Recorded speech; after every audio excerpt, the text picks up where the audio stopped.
नहीं, जी हाँ, दशी जी ऋषि ने ही माता पार्वती को बेलपत्र के वो 3 पत्ते दिए थे और कहा था उनसे कि दशा को भूलना ही, दिशा को भूलना ही दिशा को पाना है।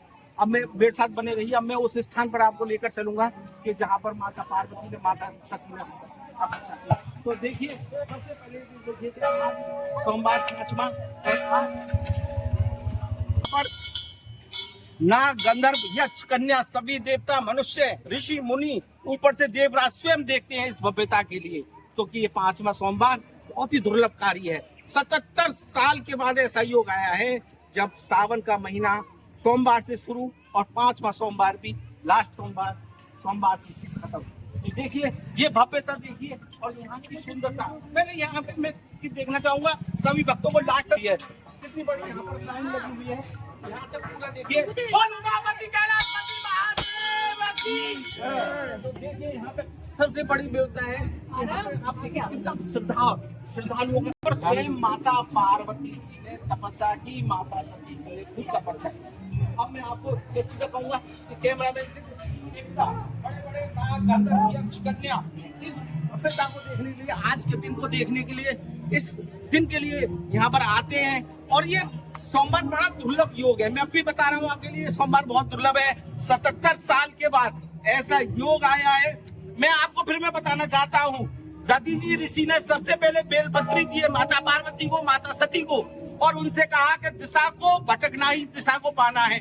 ये वही स्थान है। बिल्कुल वृक्ष देख सकते हैं, वो अनादिकाल का है। कितने युग बीत चुके हैं, यानी कि आप सतयुग पर कलयुग जितने भी आप युगों को लगातार ये चारों चक्र चलते रहते हैं।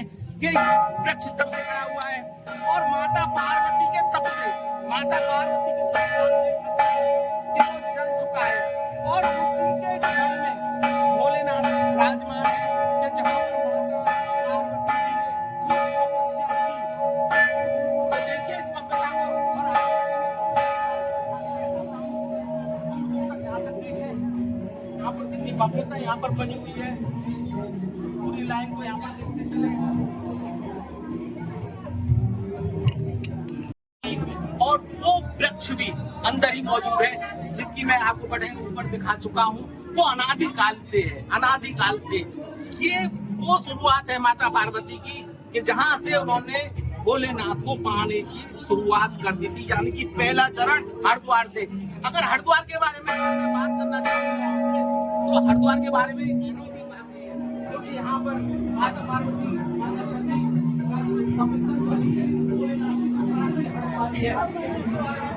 यहाँ पर ये वो स्थान है जहाँ पर माता सती ने स्वयं स्थापित की थी और ये हाथ की शिवलिंग बहुत ही दुर्लभ दर्शन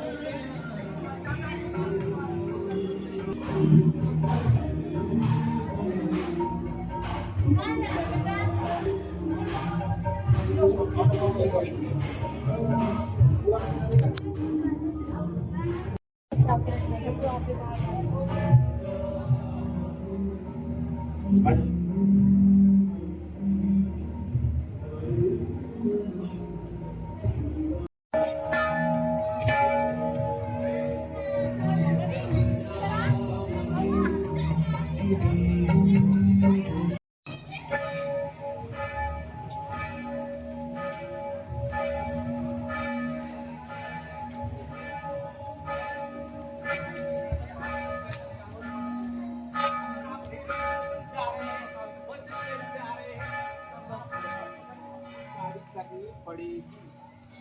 तो ये स्थान अब मैं लेकर जा रहा हूँ आपको सीधा गौरी कुंड पर। चीता हाथी, यानी कि उस समय उतने कल्पों की बात अगर करी जाए, अगर उतने कल्पों की बात करी जाए उस समय कितना भला ये चल रहा होगा, कितने इसमें शेर चीते हाथी चिंगाड़ रहे होंगे, उसकी कल्पना भी हम नहीं कर सकते। अगर हमारे सामने अगर शेर भी आ जाए इस समय तो भाई हमें तो पसीना छूट।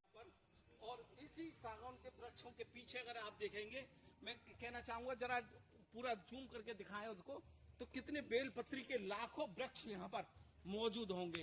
अब मैं आपको वो स्थान दिखाना चाह रहा हूँ कि जहाँ पर स्वयं हनुमान जी उनके उस स्थान पर मैं आपको लेकर चलने वाला हूँ।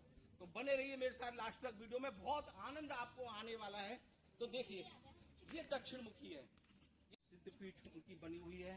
और सीधा कैमरा लेकर आए और वो भी आगे का बात आप बता दो। मैं तो नहीं पता। और सीधा देखिए आप कितना सुंदर वातावरण है वहाँ। मेरा खुद नहीं पता। भैया आपको पता है?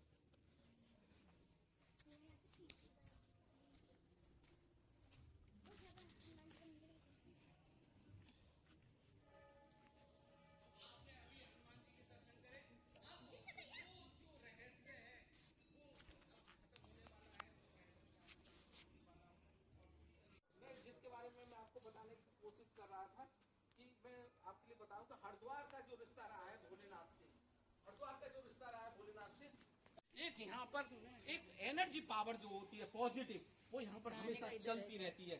अब आइए मैं सीधा आपको लेकर चलता हूँ। तो सबसे पहले देखिए प्राचीन तपस्वी गौरी कुंड जल ग्रहण यहाँ से करें।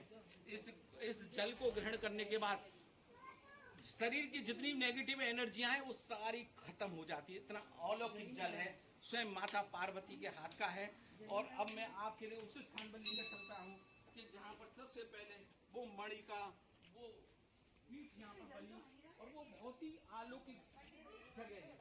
तो सबसे पहले ये देखिए, ये जंगल देख लीजिए, इसमें शेर, हाथी, चीता और विभिन्न प्रकार के यानी बड़े बड़े सांप भी, बड़े बड़े अजगर भी यहाँ पर।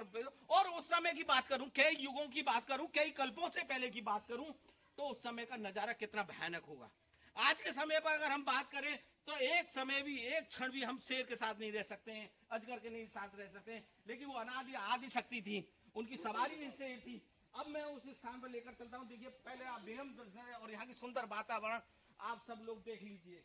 अब जैसे ही यहाँ पर आप आएंगे, यहाँ पर वो गुफा आपको नजर मिलेगी कि जो सबसे पहले जो माता की जो इस पीठ की जो जिन्होंने सेवा की, देखिए ये वो स्थान है, देख लीजिए अच्छी तरह से। और ये वो गुफा है, यहाँ पर कुछ क्षण के लिए वो यहाँ पर विराजमान रहती थी।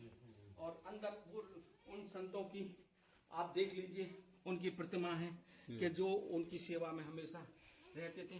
तो मैं यहाँ से कहूँगा, यहाँ से देख लीजिए, यहाँ से और वो हनुमान जी का वो, और बराबर में अगर आप देखेंगे तो बहुत अलौकिक दूर से आपको दिखाई दे रही होगी, एक अलौकिक भाई आप दूर से यहाँ पर देखिए ये चारों तरफ, ठीक है ना। तो मैं बता दूं, अब मैं आपको बताता हूँ कि भोलेनाथ का हरिद्वार से कितना बड़ा नाता है। अगर कनखल में चले आए तो भोलेनाथ की ससुराल, अगर थोड़ी दूर चले आए तो वो सती कुंड यहाँ पे हरिद्वार में मौजूद है, जहाँ माता सती ने अपने देह को त्यागा था। अगर बात करी जाए दरिद्र भंजन की और दुख भंजन की, तो वो स्थान है कि जब प्रजापति दक्ष ने महादेव को घुसने नहीं दिया, तो वो शिवलिंग है। और वो शिवलिंग भी हरिद्वार में ही मौजूद है, तिल भांडेश्वर, जो 15 दिन तक तिल तिल करके बढ़ता है और 15 दिन के बाद छोटा हो जाता है। तो ये ऐसे दिव्य ज्योतियां, दिव्य अलौकिक ज्योतिर्लिंग केवल हरिद्वार में आपको देखने को मिलेंगे। अगर वीडियो अच्छा लगा हो और जानकारी अच्छी लगी हो तो इस चैनल को सब्सक्राइब कर दे और लाइक कर दे, और आगे की जानकारी आपको विशेष ही दे। बोलिए हर हर महादेव। हर हर महादेव। क्या मिनट की बनी? तो वो जुड़ जाएंगे। हाँ हाँ हाँ, तू जोड़ देगा रे? हाँ जोड़ देगा। कैसे जुड़ जाएगी? तो काइन मास्टर से कर लो, वीएन से कर लो।